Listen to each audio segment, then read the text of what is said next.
안녕하세요. 학생 안전사고 예방과 실제 3차 시 생명 위협 응급 상황에 대응에 대해서 학습해 보도록 하겠습니다. 네, 오늘의 배울 내용은 기도폐색 질식과 아동 심폐소생술에 대해서 배워보고 이와 관련된 Q&A를 진행하도록 하겠습니다. 간혹 발생하는 생명 위협 응급 상황은 시간이 가장 중요한 요소입니다. 심정지, 심한 출혈, 아나필락시스, 대령 화상 등은 몇 분 안에 적절한 처치를 하지 않으면 생명을 잃을 수 있습니다. 교육 담당자는 아동 심폐소생술의 필수 기술을 숙지해야 합니다. 첫 번째, 기도폐색, 질식. 발생 건수를 보시게 되면 최근 5년간 어린이 질식, 기도폐색 사고는 약 1,400에서 1,600건이 보고되고 있습니다. 이 중 초등학생 비중은 20에서 25%를 차지하고 있고 연평균 약 60에서 80건 내외의 초등학생 기도폐색 사고 발생이 추정되고 있습니다. 전체 학교 안전사고 중 질식, 기도 관련 사고는 1% 미만이고 그러나 중증 사망 신고의 비중은 상대적으로 높다고 볼 수 있습니다. 여기에서 중요한 건 이러한 사고로 사망할 수 있다는 거 굉장히 위험한 거죠. 그래서 이런 위험한 상황에 대해서 어떻게 대처할 수 있는지를 앞으로 학습해 보도록 하겠습니다. 지금 보시는 내용에서는 질식 사고는 영유아에서 가장 많지만 초등학생에서도 음식물, 이물질로 인한 사고가 지속된다고 확인되고 있습니다. 이와 같은 사고는 어디에서 발생할 수 있습니다. 다음의 영상을 한번 보실까요?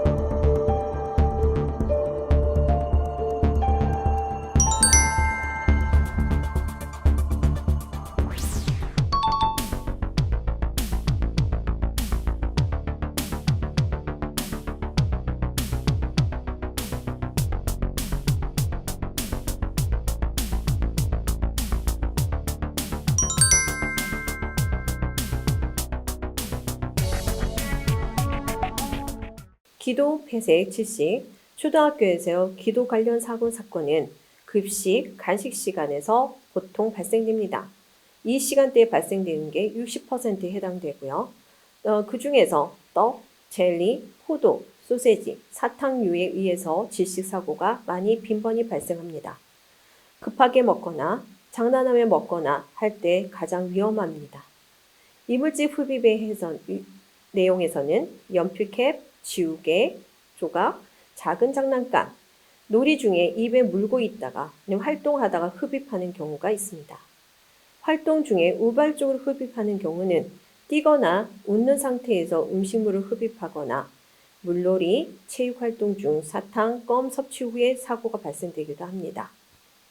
기도폐색은 응급사고, 질식, 호흡곤란, 사망으로 전환되기 때문에 초기 대응이 매우 중요합니다. 다음은 기도폐색 발생된 사건의 사례입니다. 넓은 교실 간식 시간 여러 명의 학생들이 모여서 호두를 던져서 빨리 받아먹는 게임을 하던 중 사고가 발생하였습니다.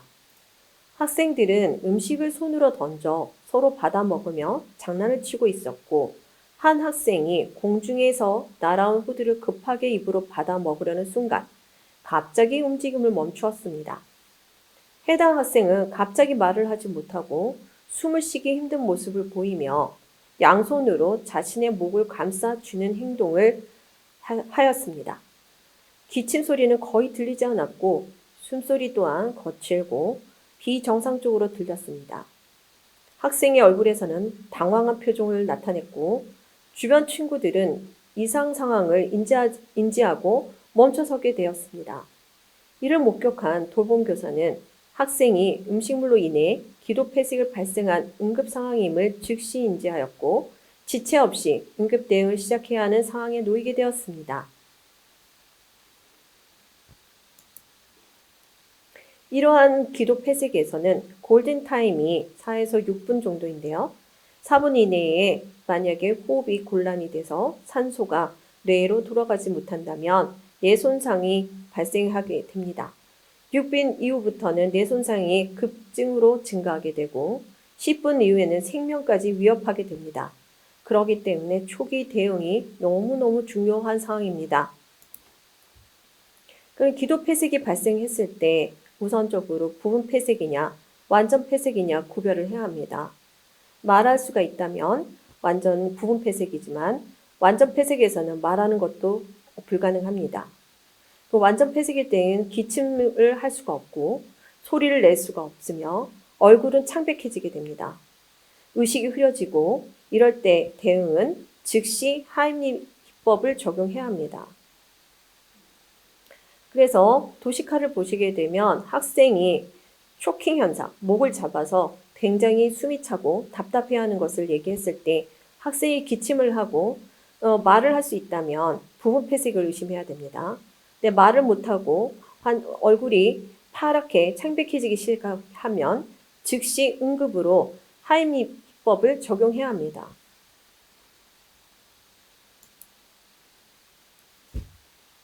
그래서 다시 한번 우리가 기도 폐색의 부분 폐색과 완전 폐색에 대한 내용을 정리해 보시고 그 다음에 긴급에 의해서는 완전 폐색일 땐 골든 타이밍이 중요하다. 그럼 하임리 기법만 적용할 것이냐? 그것이 아니고 하임리 기법을 적용하면서 119에 연락을 해서 도움을 요청을 해야 될 것 같습니다. 그러면 우리는 119에 연락을 했습니다. 119를 연락을 하고 바로 하임리 기법을 적용해야 합니다. 그럼 하임리 기법은 어떻게 하느냐? 아이가 먼저 말을 못하고 숨을 못 쉬게 된다면 적용하는 방법을 1단계에서부터 저희 6단계까지 보도록 하겠습니다. 먼저 교사는 아이의 뒤에 서서 아이의 등 뒤로 이동하여 바로 서고 아이의 몸을 지지할 수 있는 위치에 서서 아이와 나의 몸을 밀착시키도록 합니다. 2단계는 두 팔로 아이의 허리 부분을 감싸 안습니다. 이때 아이의 몸이 앞으로 약간 기울이도록 하고 이물질이 입 밖으로 나오는 데 도움이 될 수 있도록 상체를 살짝 앞으로 숙이도록 합니다. 세 번째는 한 손으로 주먹을 쥐고 그 주먹을 배꼽과 명치 사이에 두고 그래서 부드러운 부위를 정확하게 놓으셔야 됩니다. 위치가 굉장히 중요합니다. 너무 위에 놓거나 너무 아래에 두게 되면 정확한 하임리 기법을 할 수 없습니다. 그래서 위치는 배꼽과 명치 사이에 주먹을 두고 그 다음에 다른 한쪽 손을 그 주먹 위에 놔서 힘을 강하게 줄 수 있도록 위치를 잡습니다. 그래서 안쪽에서 위쪽으로 강하게 밀어 올려야 합니다. 준비가 되면 주먹을 안쪽으로 그리고 위쪽에서 빠르게 강하게 밀어 올리면서 이 동작은 폐 속의 공기를 강하게 밀어내면서 목에 걸린 이물질을 밖으로 튀어나오게 하는 원리입니다. 이 위치가 굉장히 중요할 뿐만 아니라 강하게 해야 합니다. 그래서 한꺼번에 그 강한 힘으로 인해서 폐에 있는 공기를 밀어서 기도에 있는 물질을 밖으로 빼내는 방법이고요. 이 방법을 반복적으로 해야 합니다. 반복적으로 해서 그리고 중간에 멈추지 말고 환자 상태가 좋아질 때까지 반복적으로 시행하게 됩니다. 이렇게 해서 성공적으로 됐다 하더라도 저희는 이런 내용들을 기록과 보고를 해야 합니다. 먼저 보호자에게 오늘 몇 시경 돌봄 교실에서 친구들과 젤리도 좋고요. 어떠한 것을 먹다가 생겼는지는 거기에 내용을 적으시면 되겠습니다. 친구들과 젤리를 먹다가 숨이 차고 쌕쌕거리면서 호흡곤란이 발생하여 즉시 하임리 기법을 적용했습니다. 이후 호흡은 다소 안정되었지만 다른 곳에 문제가 있는지 확인할 필요가 있어서 교사와 함께 병원을 방문하도록 했습니다. 이렇게 내용을 전달하시면 되겠습니다. 그리고 보고책에 따라서 기록을 남기셔야 될 것 같습니다. 자, 그러면은 기도 폐색에 대한 내용을 다시 한번 정리해 보겠습니다. 하임리 히법을 5의 복부로 밀어내는 것을 반복적으로 하면서 동시에 다른 교사에게 119에 신고를 요청해야 합니다. 이물질이 배출이 돼서 만약에 성공적이 됐다면 환자의 상태를 관찰하고 병원 이송 준비를 해서 처치를 받도록 해야 되고요. 만약에 이물질 배출에 실패했다면 하임리 히법을 반복적으로 진행합니다. 이물질 배출을 확인하는 상황에서 하임리 히법을 했음에도 불구하고 이물질이 배출되지 않으면 환자의 의식이 변화될 것입니다. 의식이 없어지면 여기서 중요한 것이 있습니다. 환자를 바로 심폐소생술을 시행해야 합니다. 이때 하임리 히법을 하는 것도 중요하지만 의식이 소실되었을 때는 산소 공급이 되지 않기 때문에 심폐소생술을 진행하는 것도 중요합니다. 그렇기 때문에 기도 폐쇄가 됐을 때 중요한 것은 무엇입니까? 하임리 히법을 하면서 응급실을 불러서 119를 콜을 해서 응급으로 빨리 전환됐을 때에 소생할 수 있는 상황을 만들어 주셔야 합니다.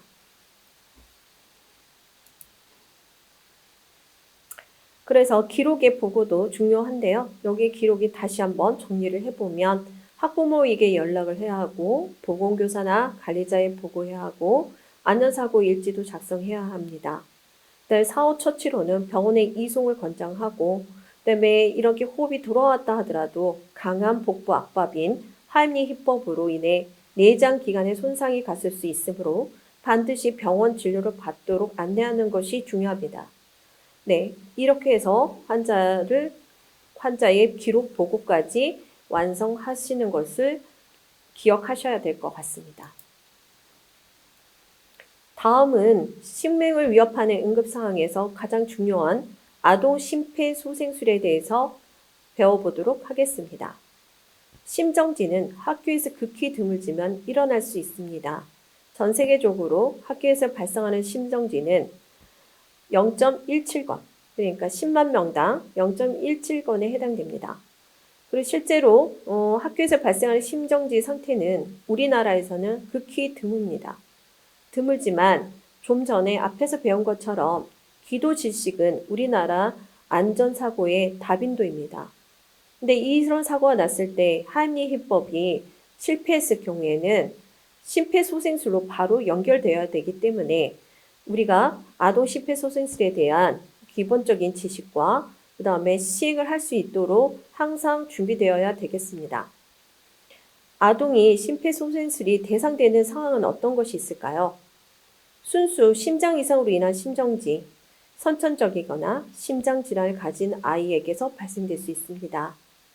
2차적으로는 호흡과 순환 정지입니다.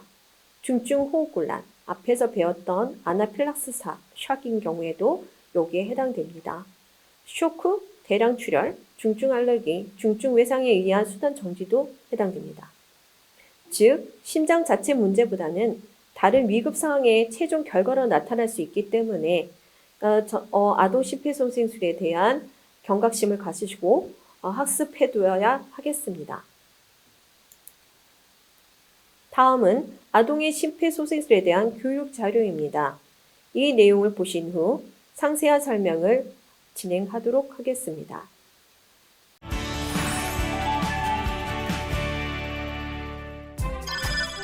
(1세부터 8세) 미만까지 소아의 심폐소생술은 성인과 크게 다르지 않습니다.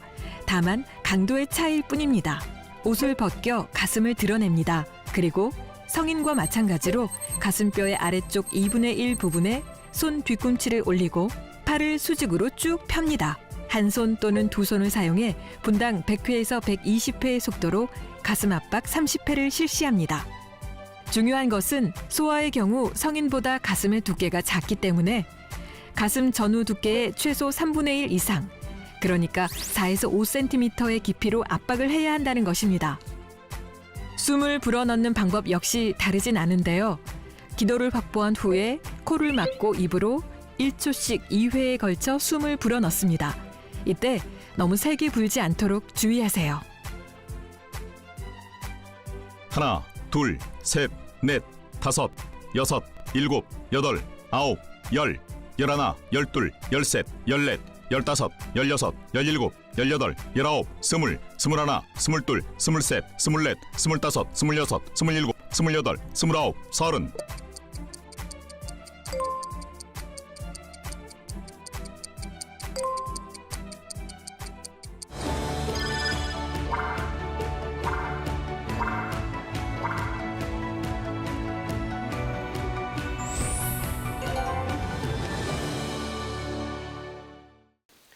아동 심폐소생술의 연령의 대상은 1에서부터 8세 미만입니다.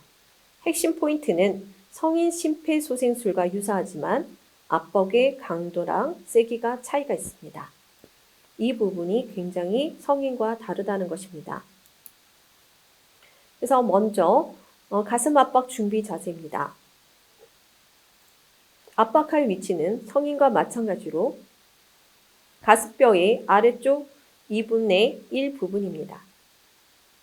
이 위치에 손 뒤꿈치를 올리고 팔꿈치가 굽혀지지 않도록 하는 것이 중요합니다. 팔꿈치가 굽혀지지 않도록 팔을 수직적으로 쭉 펴줍니다. 소아는 성인보다 체구가 작기 때문에 상황에 따라 한 손 또는 두 손을 모두 사용하여 압박할 수 있습니다. 여기에서 중요한 포인트는 처음에 준비할 때 아이를 심폐소생술 가슴 압박 전에 평평한 바닥에 바로 눕히는 것이 중요합니다. 가슴 압박은 만약에 자세를 잡으셨다면 가슴 압박을 시작해야 합니다. 속도는 분당 100회에서 120회를 유지하고 총 30회를 시행합니다. 여기서 가장 중요한 것은 압박의 깊이입니다. 소아는 성인보다 가슴 두께가 얇기 때문에 가슴 전후 두께의 최소의 3분의 1 이상, 구체적으로는 4에서 5cm 깊이로 눌러주어야 하며 심장이 충분히 자극을 줄 수 있어야 합니다. 자극을 주어 가슴을 압박하는 것도 중요하지만 가장 중요한 것은 완전히 이완하도록 가슴이 다시 올라올 수 있도록 누르는 힘을 빼주시는 것도 중요합니다. 그래서 아동과 성인의 심폐소생술의 차이를 보시게 되면 성인의 압박의 깊이는 5에서 6cm지만 소아는 4에서 5cm라는 것. 그 다음에 힘 조절은 성인은 굉장히 강하게 해야 되지만 소아는 체구에 맞게 조절해야 된다는 것이 중요합니다. 그리고 올바른 압박 체크에 가장 중요한 내용들이 있습니다.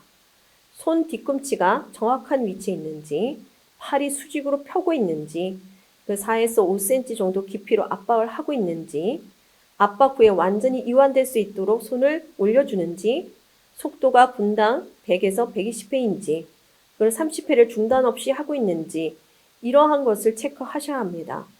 이렇게 모든 것을 지켰을 때 심폐소생술에 대해서 소생할 확률은 더 올라가는 것이겠죠.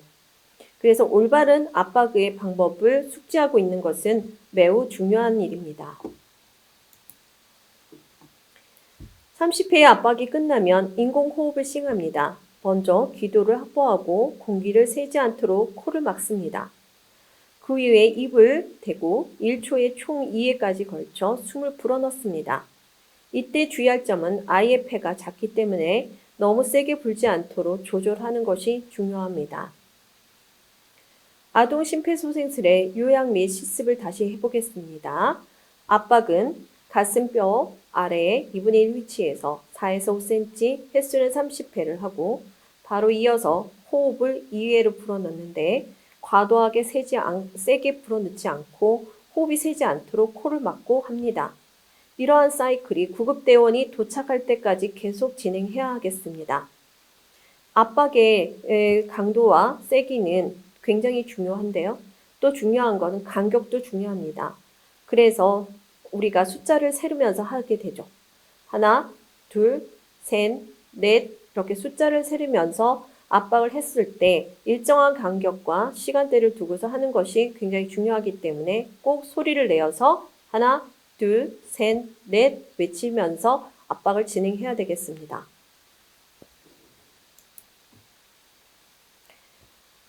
아동 심폐소생술에서 자동 세동기는 모든 곳에 위치해서 있기도 하지만 없기도 합니다.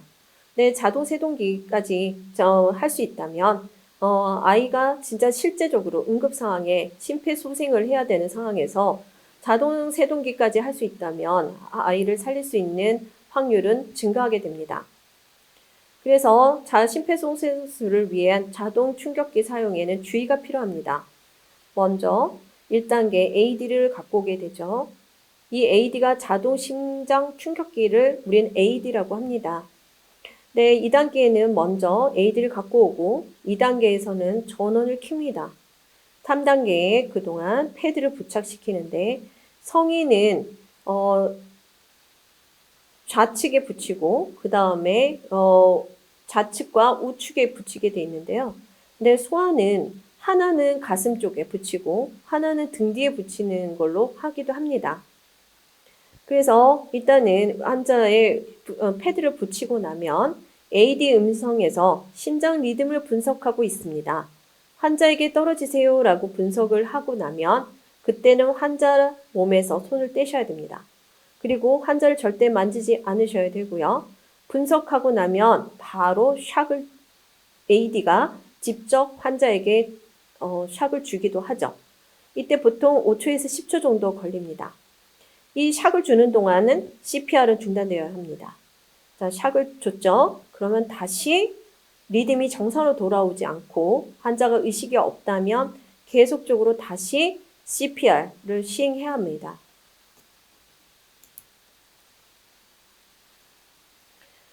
여기에서 앞에서도 얘기했지만 소아 전용 패드와 성인 전용 패드가 있습니다. 그래서 성인 전용 패드를 절대 소아에게 사용해서는 안 됩니다. 네, 그리고 여기 충격의 양도 보시게 되면 전기 충격에 주는 양이 소아는 50에서 75줄을 주지만 성인은 150에서 200줄까지 주게 됩니다. 그렇기 때문에 AED에서 소아 모드 전환기를 이용해서 소아 모드로 꼭 변경하고 사용해야 된다는 것이 굉장히 중요합니다. 네, 그래서 AED 위치를 확인하는 것도 중요하지만 AED를 사용할 땐 성인과 동일하게 사용하면 안 된다.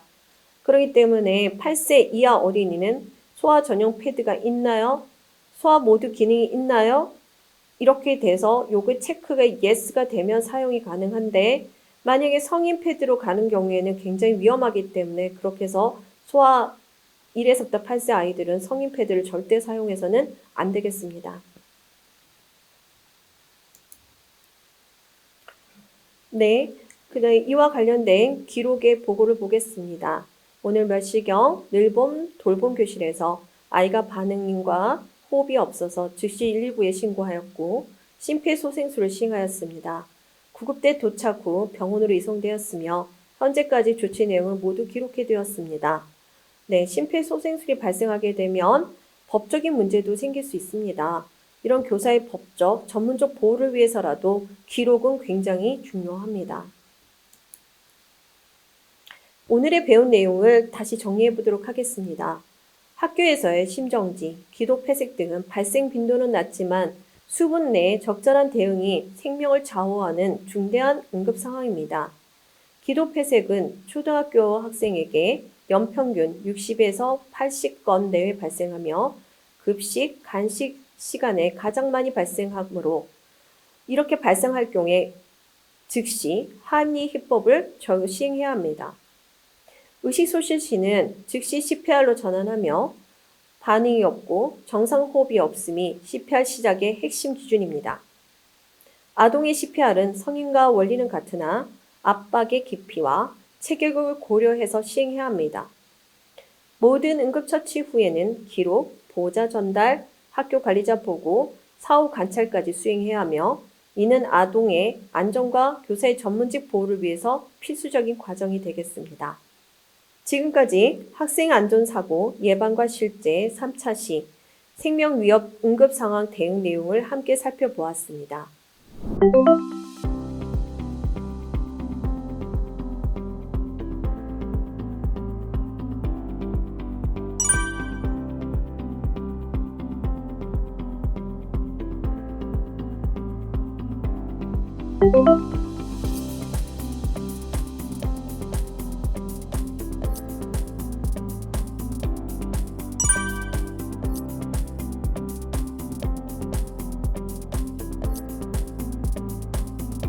네.